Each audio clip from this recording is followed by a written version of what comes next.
je vais vous parler d'une expérience scientifique qui m'a travaillé un petit peu l'esprit. Encore une fois, pas de blabla inutile, pas de développement personnel qui sert à rien, 10 000 conseils que moi-même j'ai jamais appliqué à ma vie. Cette expérience, c'est l'expérience des crabes dans un seau. Des chercheurs en fait ont étudié un phénomène très étrange chez les crabes et qui va être ultra parlant pour notre sujet à nous.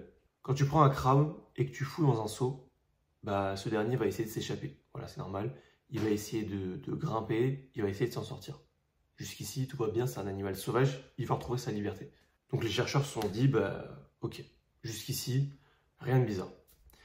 Ensuite, ils ont réessayé la même expérience en mettant cette fois-ci plusieurs crabes dans un seau. Et devine ce qui s'est passé. Dès qu'un crabe essaie de sortir, de grimper, ou peut-être même de s'aider des autres, de grimper sur les autres pour essayer de s'en sortir, les autres le tirent vers le bas. T'imagines, toi, t'es là, avec tes pinces, t'essaies de t'en sortir, t'essaies de sortir du pot parce que tu dis, vous savez que vous êtes tous bloqués. Toi, t'essaies de faire des efforts. Et un poteau, il te tire la patte et il te dit, non frérot, tu restes avec nous. T'essayes de t'élever et tu vois tous les autres crabes te tenir derrière comme ça.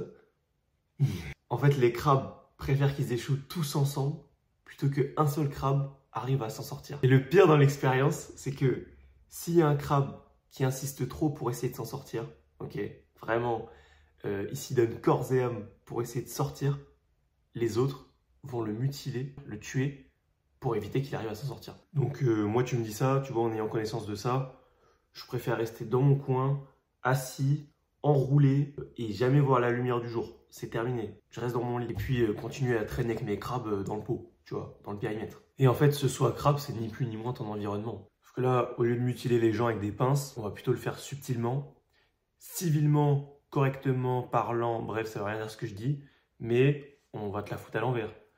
On va te rabaisser sur tes projets, on va te dire que tu n'y arriveras jamais. On va te voler tes idées, on va te mettre des bâtons dans les roues. On va pas essayer de t'aider plus que ça, tu vois. On va te dire, non mais bon, tout ça, c'est un peu des conneries, tu vois, tu ferais mieux de continuer les études et trouver un boulot, en vrai, tu vois, ce sera mieux. Dans certains cas, des fois, c'est mieux, mais on peut pas abandonner nos rêves pour finir dans une vie qui nous correspond pas, en fait. C'est pas pour rien qu'on a des gens jaloux, des gens hypocrites, c'est parce que les sauts à crabes, il y en a partout. Dans les clubs sportifs, la maison où tu vis aussi directement, à l'école, au boulot, ton groupe d'amis, des sauts à crabes, il y en a absolument partout. Et comme les crabes, c'est exactement ce que font les gens négatifs autour de toi, ils n'aiment pas que tu prennes un chemin différent parce que ça les renvoie à leur propre peur d'échouer, tout simplement. Ça les rappelle que eux, ils sont toujours bloqués à un endroit dans lequel ils n'arrivent pas à s'enfuir. Supportable quand on est tous ensemble, insupportable quand on commence à être de moins en moins nombreux. Et c'est normal, parce que le pote avec qui tu fumais des joints, le pote avec qui tu bédavais à l'ancienne, tu vois, si tu le laisses tout seul à bédave, il va finir parano tout seul, tu vois, tu comprends le mood, c'est pas forcément plaisant. Pareil pour les gens avec qui tu buvais, avec qui tu faisais la fête constamment, en fait, tu bois plus d'alcool, directement t'es moins fun, tu vois, t'es plus avec le groupe. Et qu'est-ce que tu veux qu'on fasse avec toi? Et tu laisses un mec boire tout seul. Ce mec-là saura qu'il fait de la merde. Mais tu vois, c'était mieux de le faire à plusieurs. C'était mieux de faire de la merde à plusieurs.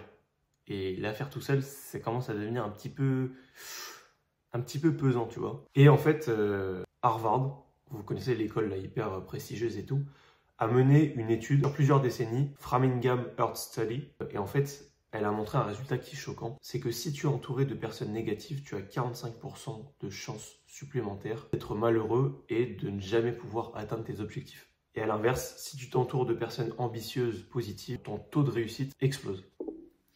Et en fait, pourquoi? Parce que le cerveau est tout simplement conditionné, programmé pour imiter son environnement. C'est pas pour rien qu'on dit que vous êtes la somme des 5 personnes que vous fréquentez le plus. Si tu es entouré de personnes qui doutent, tu finiras par douter. Si tu es entouré de personnes qui fument, tu finiras par fumer. Si tu es entouré de personnes qui font de l'argent, tu finiras par faire de l'argent. Et on ne négocie pas avec un environnement. C'est pas vous qui allez changer l'environnement, c'est l'environnement qui va vous changer. Et moi, plus sérieusement, par exemple sur ma vie, j'ai des ambitions, des projets qui ne collent pas forcément avec mon entourage, un chemin qui n'a pas forcément suivi mon entourage. Et je reste ouvert d'esprit. Je leur parle de mes projets. S'ils ont un avis, ils me le disent.